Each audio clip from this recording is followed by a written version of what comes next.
Welcome to everybody on Zoom. We have a big crowd on Zoom and smaller crowd in the room, but altogether a nice gathering. Hi, everyone. My name is Sally Thurston from the Maynard Public Library. Welcome to you all on this beautiful day. It's kind of odd that it's so very warm in late October, but we'll take it. So one programming note, on Saturday, November 4th, along with the garden club, the Maynard Community Gardeners will be holding a foraging class. So I think that's going to be interesting. The woman leading the class is going to bring examples so you can see and feel and touch things and learn how to find some edible food in the neighborhood. We do ask that you register for that. And if you'd like to hear about all of our programs, you can sign up for a weekly email newsletter. And before we get started, Alison's going to take questions after her presentation. So those of you in the room, raise your hands and yell out a question. Those of you on Zoom, enter your questions in the Q&A. And also for you on Zoom, captioning has been enabled. So please make use of that if you're interested. Okay, let's get started. We are so delighted tonight to have Alison Field-Juma here from OARS. She's the executive director. OARS is a nonprofit watershed organization for the Sudbury, Assabet, and Concord rivers based in West Concord, and it has over 1,200 members.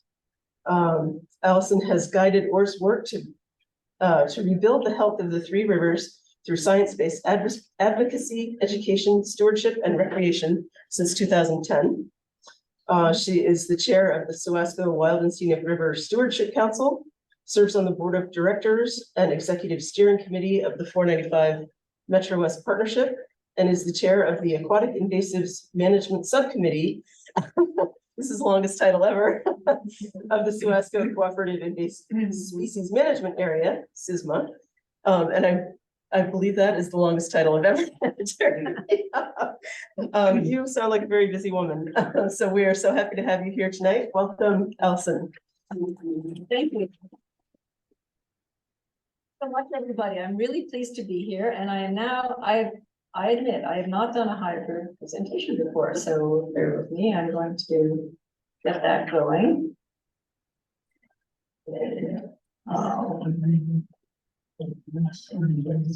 Sally, maybe you could just point out to me which one. I think it's screen 2, or is it that that's the presenter?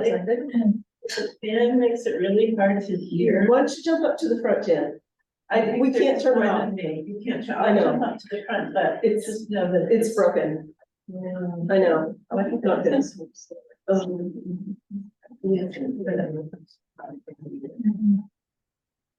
Sorry about that, everyone. That looks great. Yes. Thank you for bearing with me as I get this thing set up. And it's such a pleasure to be here in Maynard. We love Maynard. The river runs right through Maynard. We have our Wild and Scenic Film Festival here. Maynard has a long history with OARS. And I'm Alison Field-Juma, the executive director. And I'm going to talk a bit about our rivers, tell the story of their ecological health. That is our focus of these beautiful, useful, and sometimes hazardous places. So with any luck.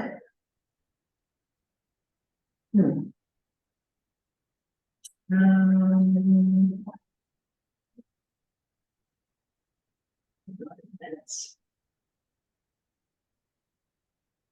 I'll do this. There we go. It was okay. I can use the arrows. Yeah. Thank you. So first, just a few words about who OARS is.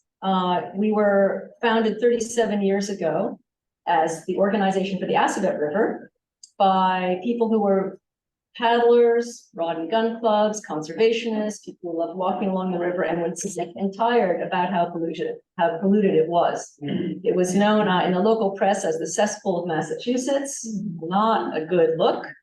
And so the organization was founded to try to figure out what was the cause of the problem and solve it. In 2010, and that's where we are. In 2010, we added the Sudbury and Concord rivers to our mission and changed our name to OARS. So that's who we are today. And it's a very special watershed. It's 400 square miles. It has 29 miles of wild and scenic federally designated river. It has 2 national wildlife refuges, a national historical park, and it is very close to 2 major cities. In fact, it's the closest wild and scenic river in our country to a major metropolitan area. So that is certainly gives it a unique place and unique opportunities. And there are also a lot of people living in the 400 square miles. We have a lot of members. We're depend on our members. We're a membership organization. We have a very active board of directors and staff. And what we really try to do is figure out how to tackle the problem of a very polluted river. Our approach is science-based advocacy. What that means is first we try to figure out what is the cause of the problem. What is the problem? It was pretty obvious at the time. What is the cause of the problem? And then we work with our communities to find solutions using sound science. That is our approach. And then we advocate using that. And in the process, we develop a lot of our science, our data come from our large cadre of citizen scientists who get up at 6:30 in the morning. Feel free to join them anytime. Let us know if you're interested. And they collect water samples, and that is the basis for our major data collection every year. So we use that data to advocate and for better legislation, better regulations, better policies. And that is what's going to make the difference. It provides the framework for us to achieve what we want to achieve. And we collaborate with all our municipalities, our partners, so many stakeholders and legislators. It's a huge team effort. We also want to take durable action on the ground. So do things now that, because of climate change, we're seeing that the things that we've advocated for pollution reduction, some of those things, the benefits are going to start to be reversed. It's getting hotter, there are deeper droughts, there are bigger floods. All of these things start to set back the progress that we've made in restoring our rivers' health. So we want to do now things that are on the ground, durable, to build that back, and also to make our rivers resilient and our communities more resilient to climate change. We want to engage them in caring for the rivers and the watershed. There are a lot of things that people can do. We need people to do it at their own homes, in their own communities, as well as working with us on our various initiatives. And of course, you always want to be bringing up the next generation of river stewards. So we educate, we work with the Boys and Girls Clubs. We try to reach out to people to engage them and educate them. And lastly, we want it, when you're on the river, if you've ever been in a kayak or a canoe or another kind of boat on the river, you discover that the roads and generally all the other problems disappear. It's a different world. It brings peace, it's beautiful, there's wildlife, it's a different world. So we really want people to experience that. So we do work hard to try to make it so that people can get out on the rivers. So, once upon a time, a long time ago, I want to talk about how our rivers formed in the first place. And it begins with ice. So here we have the great continental ice sheet. The continental glaciers, as they receded, as they were advancing, were carving out the bedrock and making the basic shapes of our landforms. And then as they started to recede, they left large piles of mineral debris all over the place.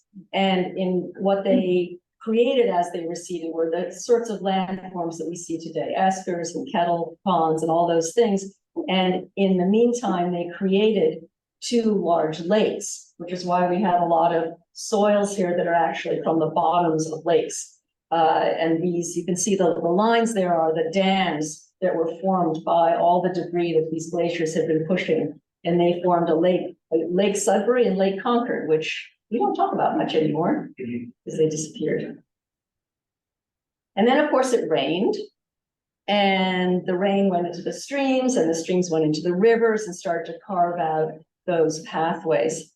And on the right, you'll see the Merrimack watershed. Some people don't realize that we're part of a very big watershed, the Merrimack River watershed, which starts in the White Mountains in New Hampshire, includes Lake Winnipesaukee, heads south, gets to Massachusetts, goes east. It brings in the Nashua River, our rivers, and the Shawshene River, and then it enters the Atlantic Ocean in the Gulf of Maine at Newburyport at Plum Island.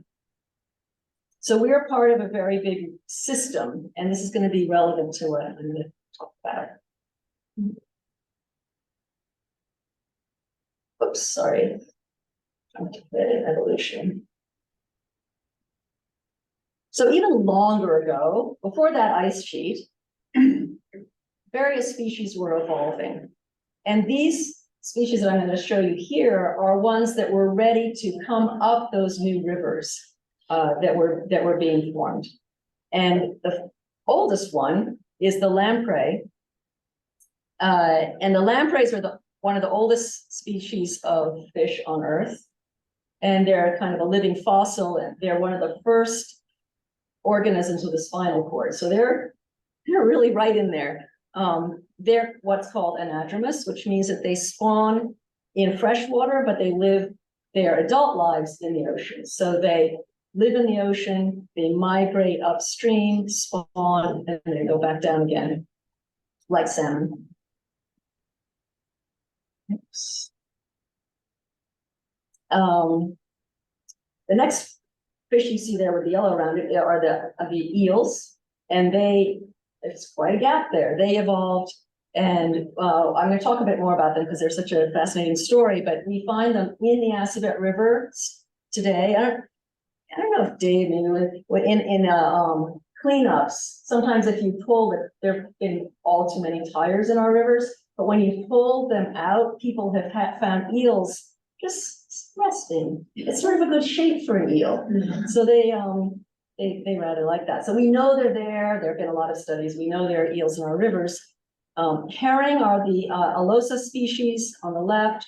We have river herring, and which are blueback and alewife, and they are critical to the ocean food web. They're known as the potato chips of the ocean, which doesn't say much about nutrition, but it does say about how delicious they are. And they are the feed for sports fish, for our commercial fisheries, for mammals and birds in the ocean. So they are, in fact, a couple of species of whales, endangered whales. This is their food. So they're really a key piece of the ocean food web.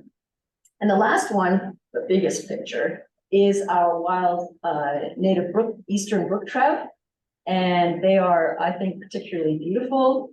They rival those fish in the Caribbean, and they live locally in our small, cold streams, and they cannot take the heat. They need to live in cool water. So when we talk about cold water fisheries or cold water streams, this kind of fish can live in them, but they don't go out to the ocean. So all of these fish are declining. Well, just to note, humans evolved a long time after all these fish. You can see them down there in the lower right-hand corner. So I have a story about eels because I just think it's interesting. They're the only catadromous fish in North America, which means they do the reverse commute. So they spawn in the ocean, but live their adult life up in fresh water. Sorry to interrupt now. There's a few people at home they're seeing something slightly different from this. So I'm just going to try and share what it did. There are 4 options. So, There we go. There we go. Oh, are they seeing the presenter view? Yes. Oh. Well, then, what I'm saying, Did that change it for you, Sam? Yes, that's it. oh. My Thank you so apologies to everybody online. Thank you so much. Now you get a bigger picture. That's right here. So these fish, these eels, spawn in the ocean and then they live in their adult life in the fresh water. They were extremely common. They're used, they're eaten by fish, birds, people. They're still eaten by people. They're very delicious. But they have this very mysterious life cycle. So the large adult eels swim down from the Assabet, they swim down the river. And as they go, now think of it, these fish, which are living in freshwater, have to change. Their body physiology has to change so they can live in salt water. You think about just the buoyancy alone could be an issue, right? So they actually change so that they can live in this new habitat for a while. They enter the Atlantic Ocean. So they go down, they go to Concord, they go right turn on the Merrimack, and then they get to Newburyport, and they say, I'm in the Gulf of Maine. Great. But they don't stop there. They swim all the way out to somewhere around Bermuda, what's known as the Bermuda Triangle. I guess, that sort of adds to the mystery, where they spawn. And this has actually never been seen by people. It just must happen. And then so they spawn way out there. So then what happens next? So the little tiny larvae, they just float on the ocean currents.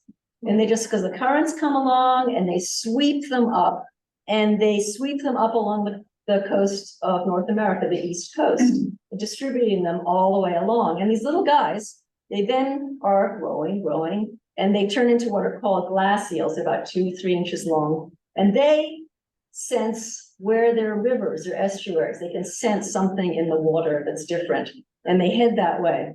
And then during this time, they keep maturing. As they start to go up the rivers, they turn into elvers, which are brown, maturing as they go. And now you can imagine, well, what would happen if they're going up a river, but wait a minute, they make it to the Assabet. How do they get there? There are all these dams. So what they can do is they go around dams and they go up dams. The face of the dam is wet. They can often just work their way up the face of the dam. So that's quite amazing. And that's the reason that we have this migratory fish in the rivers, even though they are blocked. So not as many will make it. If there were no dams, they would be much easier trip. So they live between 5 and 40 years. And the males can be about 1.5 feet long, and the females can reach 4 feet long. So those are eels.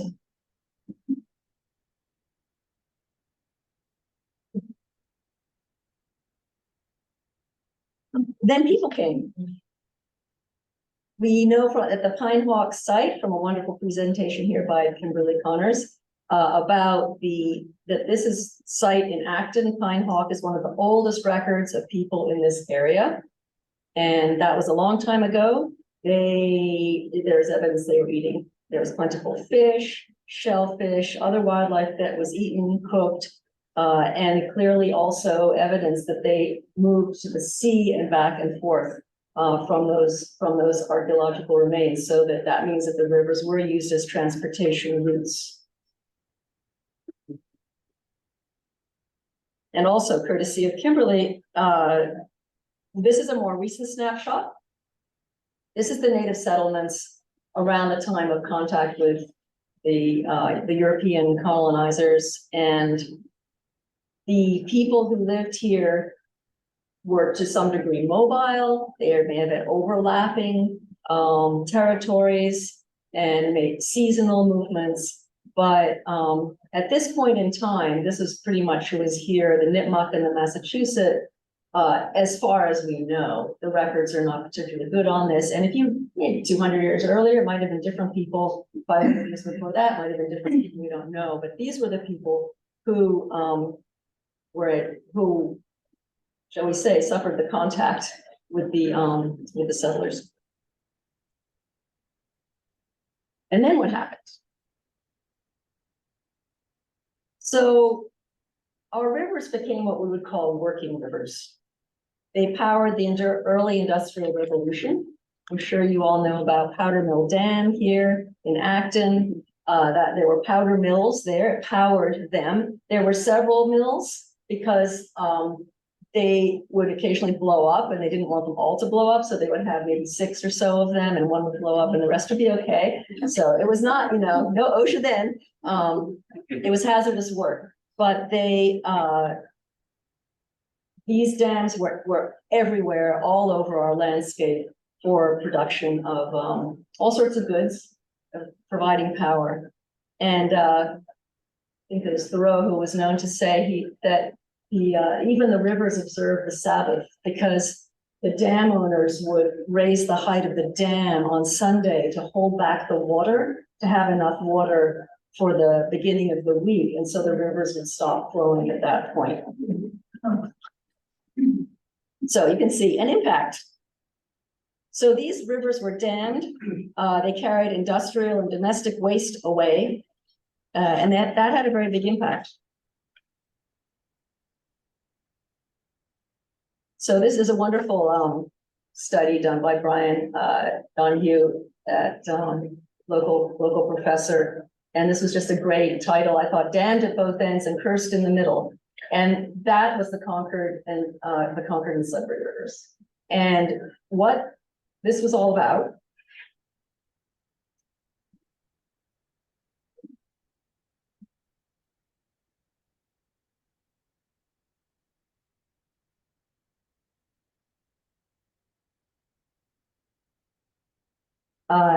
This is a map of the rivers that was drawn by somebody who you may have heard of, called Henry David Thoreau.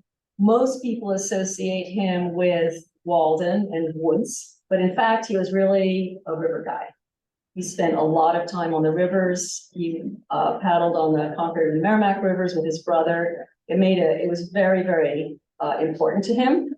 And when the farmers in Wayland said, you know, that dam they built, those industrialists down in Billerica, they built that dam and it's flooding our fields, our meadows, our hay meadows.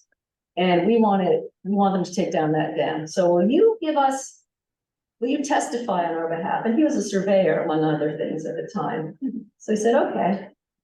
And he looked at the situation a bit and went to Beacon Hill and testified on behalf of the farmers.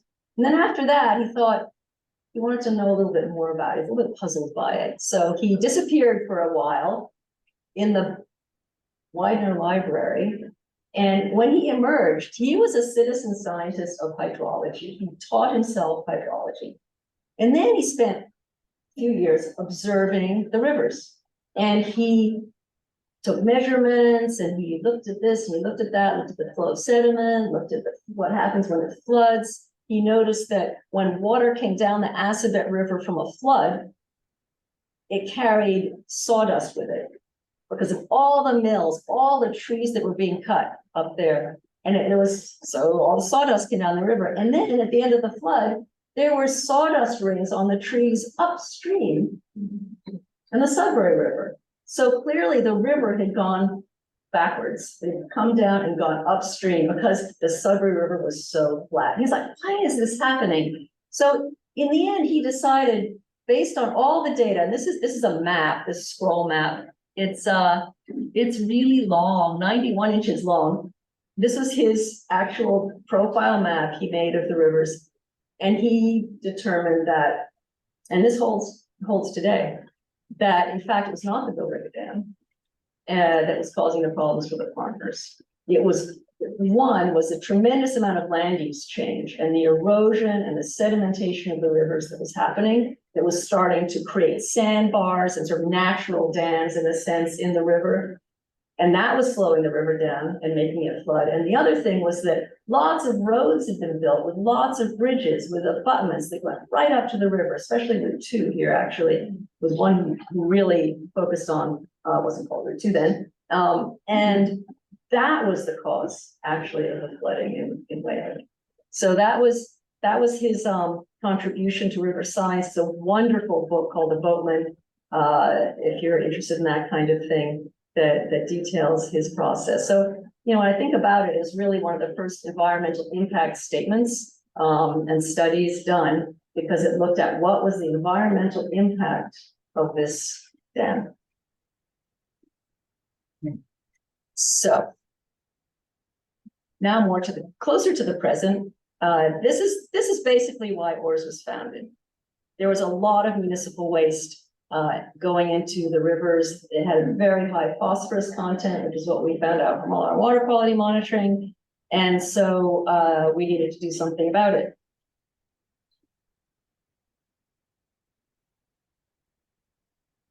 So in fact, after a lot of work, after a lot of appealing permits, after a lot of work with the EPA and the DEP and the municipalities, and a lot of investment, tremendous investment by taxpayers, and all the parties involved, wastewater treatment plants were upgraded to provide very high level tertiary treatment that removed the phosphorus to very stringent permit limits. And the results were clear very quickly.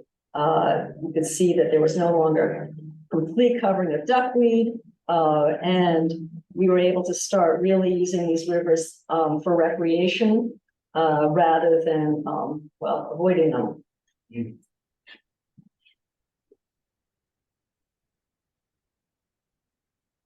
So the big question I think we could contemplate tonight is, how do we build climate resiliency and have healthy rivers? Because we now have these additional layer of challenges added to us. The big issues identified by our municipalities were flooding when it comes to climate change impacts that need to be addressed, and the vulnerabilities of our communities in this watershed.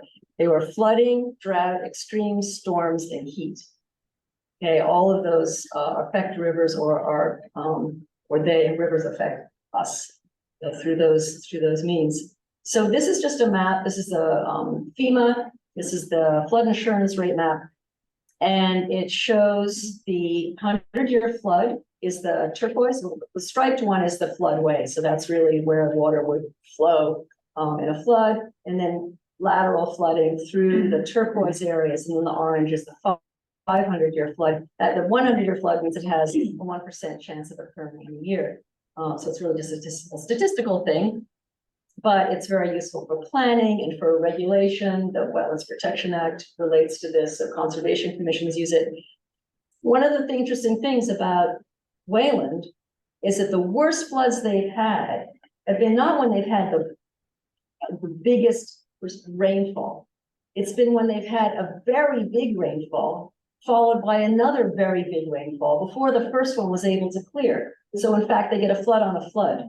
But then the Sudbury River moves very slowly, and it built up into tremendous flooding. I think we may have some pictures of it later. And so this is one is that these rate maps are based on historical data with fairly recent measurement, but it does not take into account future or current now precipitation patterns, which, as we know, are more intense rainfall, more intense droughts. So this is what rivers really want to do.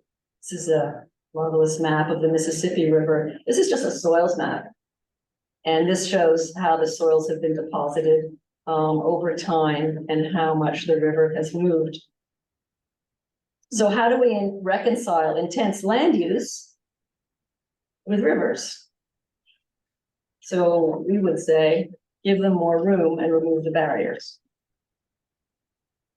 This is just a map showing, oh, so many barriers. These are culverts, bridges, stream crossings, and dams in our watershed. You can see there are a lot. And as we develop our land more and more, we get more and more of these. And those little tributary streams, all those little sort of capillaries that feed the system, a lot of those are now in pipes. And the water goes into catch basins, rushes through the pipes, ends up in the river very fast, heads out to the ocean, and it's lost to us because what do we want to do with that water? We want to drink it, right? Almost all of our communities rely on wells. And so if that water doesn't go into the ground and it rushes away, we can't drink it. Oh, this is Wayland. It's one of those, rain on top of a rain. And this is what we should really allow to happen. This is a floodplain forest. And here we have, during you may probably recall, a 2016 drought, this stream, the Neshoba Brook, was completely dry. Basically, everything, all the aquatic life was dead. And talking with aquatic scientists, they say it takes about 7 years for that life to come back. The problem is we're getting these droughts more frequently than 7 years. So you can see what kind of impact there can be. So what could we do to help instead of hinder? This is, there's a big dam in Lawrence. So those fish, they're coming in from the ocean. These are shad, alewife, there's blueback herring, lamprey, and American eel. They're coming up, and then there's this huge hydro dam in Lawrence. So what has been put in place with the licensing of that dam is there's an eel ramp, as the eels will appreciate that. And there's an elevator, or they call it a lift. And the fish can swim in, it goes up, and they can swim out the top. And it works to move the fish up past that dam. That's an elaborate and expensive system and can't be done everywhere, but we can work with nature to make the process work better. What we really want to do is have clean water, cool water, and connected water. Cool, we don't always think of hot water as a pollutant, but it is very much a pollutant from the perspective of that brook trout.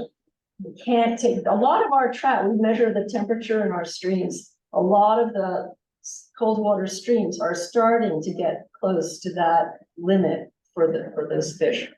And so if they can, during a hot, dry summer, find their way to where there's lots of little springs and things like that, if they can find their way to those little refuges from the heat, they will survive. But if they get stuck by a culvert or dam, whatever is blocking their way, they can't make it.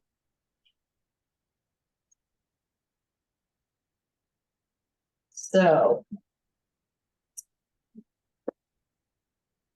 we're about 200 years, almost 200 years after Thoreau made that trip down the river and was really thinking about how these, as he says, shoals of migratory fishes, salmon, shad, alewives, marsh bankers, and others, in the spring, their scales gleaming in the sun, and then the fry, which in still greater numbers wend their way to, downward to the sea. He was really lamenting that these times had passed. And in the same writing, he recognized that people weren't going to help. At that point, they were all about dams, about industrialization. And he said, poor shad, where is thy redress? So he was feeling pretty glum about that. But now, 2021, we have a Merrimack River Watershed Comprehensive Plan, which it's one of its key pieces is to coordinate the restoration, protection, and enhancement of diadromous fish stocks and their habitats throughout the watershed. And we are in that watershed, and we are part of that effort.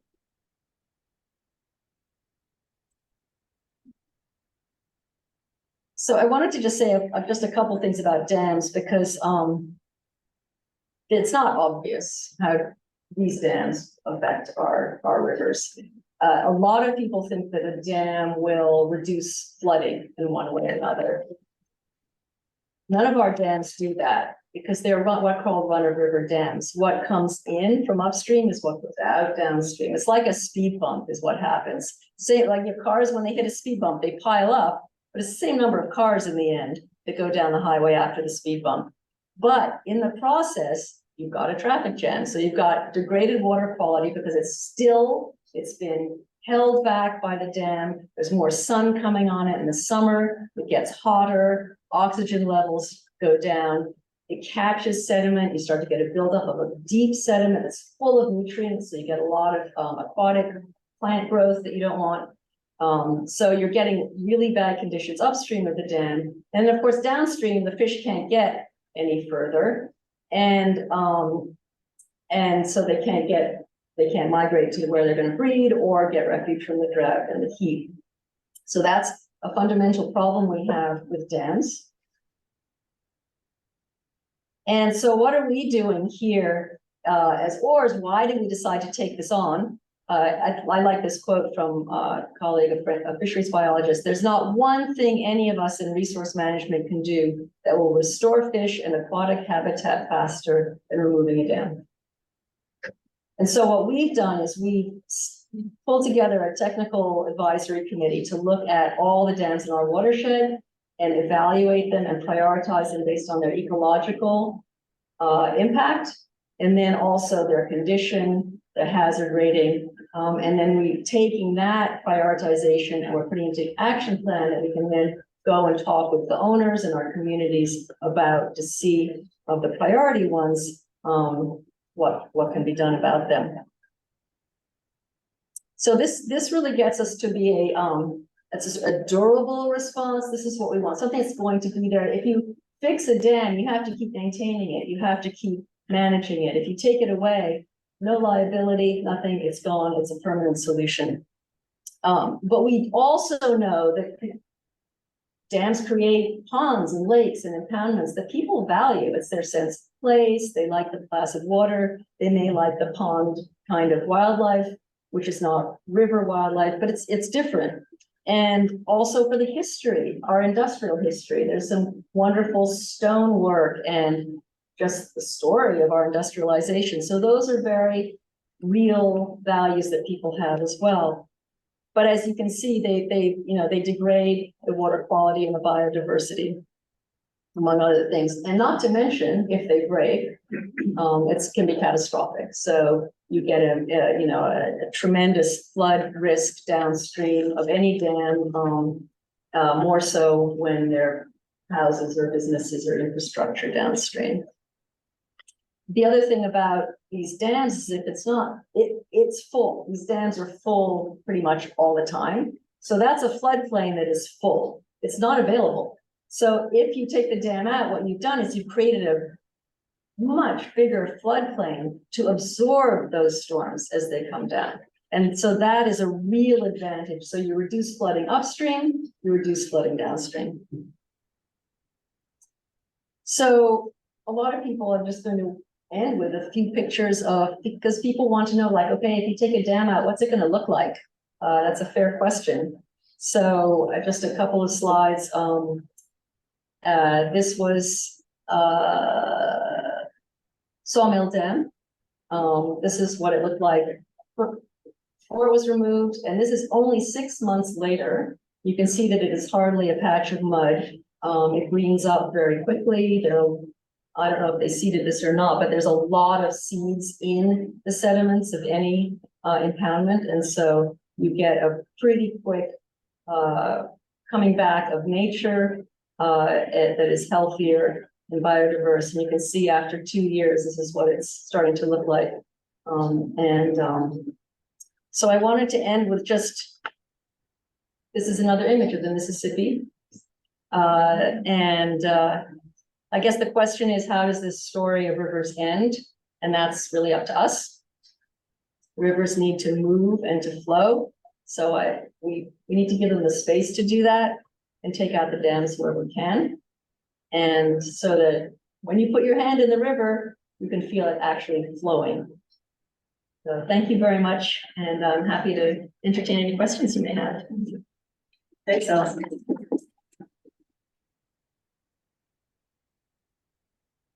Who's got questions?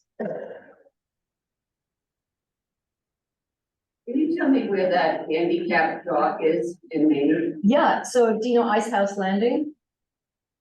off of Winter Street? Yeah, that's right. Yes, it's and there's the bike path is right there. There's parking there, and there's I think the town is doing some nice work to make it even nicer there. And that's where it is. And there's also now newly, you can rent kayaks. There's a self-serve system, which is really exciting because everybody owns a boat or wants to try to put one on the top of their car. So that's a very nice compliment to the dock. And where is that, near the Assabet wildlife? No, it's a bit before that. It's a bit downstream. So if you're coming out of town, Okay. on 62, that's 62. 117. 117. Yeah. And take a Winter Street. left and then cross, you're on the left side of the river and straight by the DPW. The DPW, yes.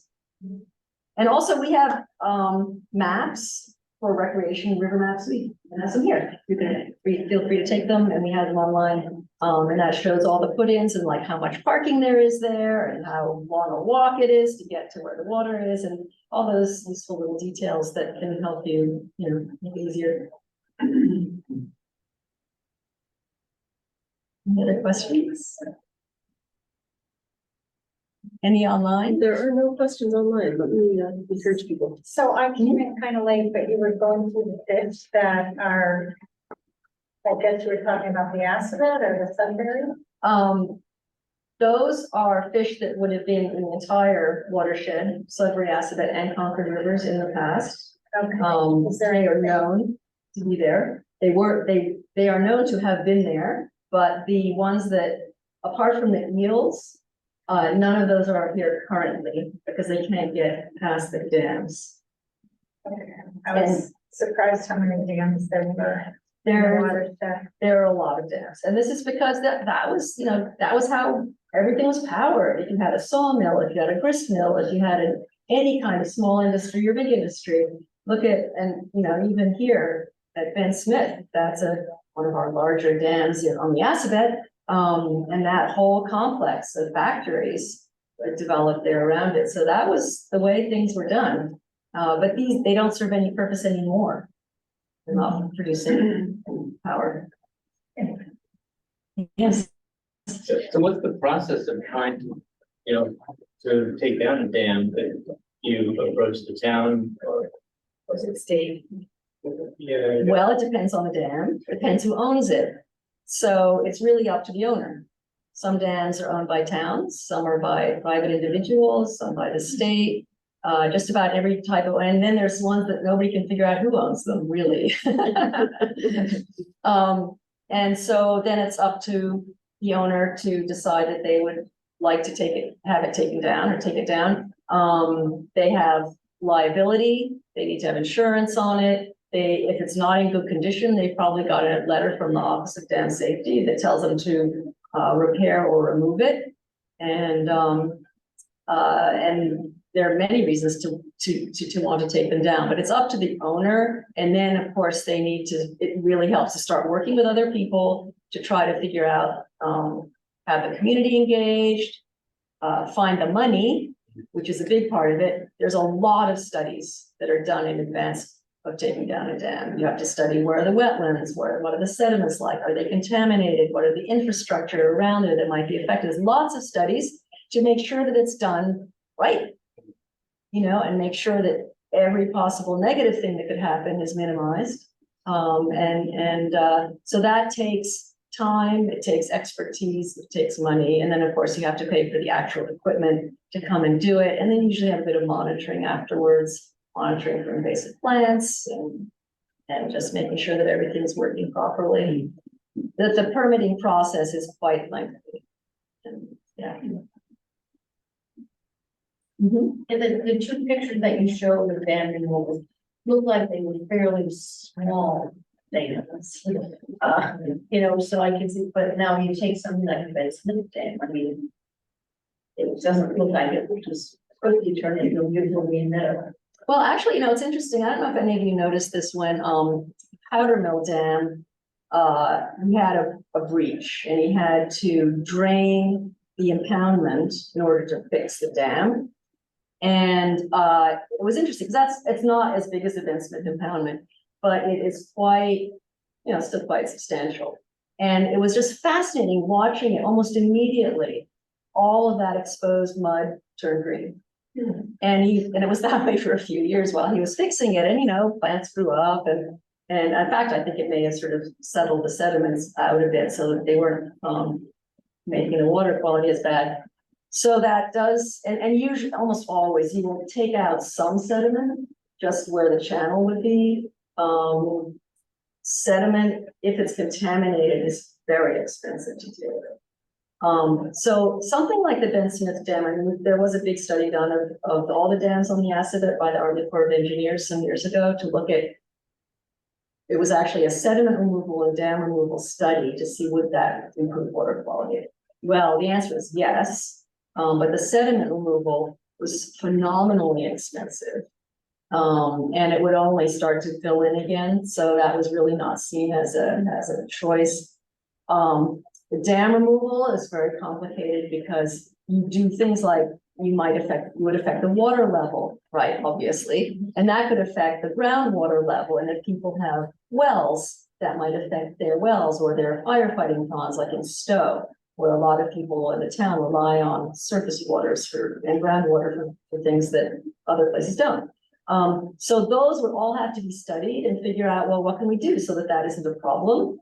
And in our annual meeting this year, we had a presentation by a gentleman who has done a lot of dam removals, and he showed so many different alternatives of ways to achieve, for example, the fish passage, but maintain the water level upstream. So by having a whole bunch of small, really very tiny, we call them little rock ramps in sort of a chevron shape. You could make it so the fish could get up, but by the time you get to the top of all of those, the water level is where it was. So I don't know if that would work in the Assabet, but I think it would be a really interesting thing to look at and see if that could do it.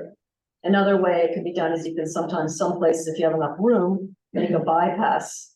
So you sort of create a stream around and the main waterfall continues over the dam, but you actually have a bypass which the fish can go through. But you need quite a lot of space to do that.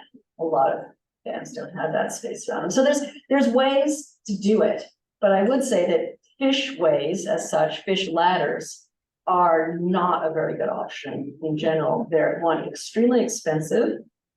They don't work very well. They usually work for one or two species at most, or one species, and they require continual maintenance. So during when the fish are running, somebody has to every day check that it's not getting clogged with leaves and sticks and things like that. So it's not a small undertaking. You say, oh, well, let's just put in a fish ladder. It's actually not that easy. So although I think people are attracted to the idea of sort of, well, we can keep the dam and have fish ladder and everything's good. It's not that easy, and it doesn't get you the water quality benefit. So, that's something also. There's a lot of new technology. There's lots of ways of addressing it. And, we're very open to let's see, okay, what do people care about? What do we, what are the priorities? Are there some alternatives? What can we look at? Get the studies done, get the research done, and then start to narrow down, well, what are the real options here? So it's a process, it's a conversation. But it's clear that free-flowing rivers are healthier. And with climate change, it's particularly urgent to do that wherever we can. So what is the goal? You've had so many dams. Do you have a goal of removal, or what's your plan? Well, we are actually on the edge of having an action plan for continuity restoration. So what we've done is we've done this assessment of the dams that is sort of first cut, the ecological basis. But now, so we can prioritize them that way, plus according the ones that are in bad shape, the ones that are high hazard also are more of a priority. But now we need to go and look actually at the dams. And you really do the work to look and see where they are, who owns them. Some of them, it's not obvious, and put that together, because you can't really have an action plan if, for example, you have, an owner who has zero interest in removing their dam, and that we might put lower on the priorities for a while. So we do plan to have that come out, but we want to be sure we got it right before we do so. A lot of private owners that you're concerned about, or is that? It's a whole mixture. Some are owned by towns, some are private owners. We're working with this one in Berlin right now. The private owner is dying for help. I want this, I don't want this dam anymore. The town doesn't want, I'd like to give the land to the town, but the town doesn't want it with the dam on it because it's such a liability. So how do we get rid of the dam so I can give the land to the town for conservation? They're like completely stuck. You know, and so that's a great situation, really. I mean, it's ready to go. But you know, of course, we have to go through the process. So there's some that are easier that way, and then there are others that are just much more complicated. And we know, like the dam that holds Lake Cochituate in, you know, I don't think we're gonna drain Lake Cochituate. It's pretty nice recreational area and the state owns it and it's a state park. I don't think we're gonna do that. But so that might be a good candidate for a fish passage, because the fish may find that as a very good spawning area that they can get there. I don't know what river that. So that's, Cochituate Brook is off of the Sudbury River. Okay. Mhm.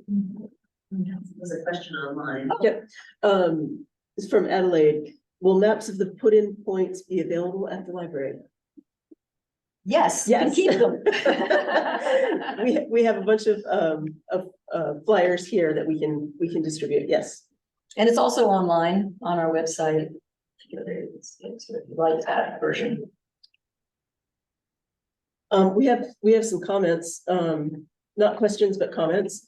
Talking about paddling, Southbridge Boathouse on the Sudbury River in Concord to Northbridge on the Concord River and back is an easy solo paddle in a canoe, except during the spring. He knows this from experience. Sounds like a good story, Steve. Yes, and also this year, as you all know, we've had a lot of rain and the rivers have been so high, and sometimes it may not be safe to go under the bridge, right? So that's sort of the opposite problem from what we usually have in the summer. And that is absolutely true. And it's a beautiful paddle. The Southbridge Boathouse is, you know, a wonderful local company, and they also they help us with water chestnut poles and things like that. So that's great. Steve's also saying the stretch from the Sudbury River downstream of the dam in the Saxonville section in Framingham to the dam on the Concord in Lowell is essentially flat water, nothing like white water. The current in the spring is strong. Same. Again, that's quite a long trip. That's basically the length of the lot of the Sudbury River. That's the whole wild and scenic section of the Sudbury River, actually, to Lowell Road in Concord, and it is beautiful. Yes, beware going downstream, because going upstream to get home is a lot harder when it's flowing this fast. Any other questions? All right, well, thank you very much, Alison. We really appreciate you being here. This is a great talk. Thank you.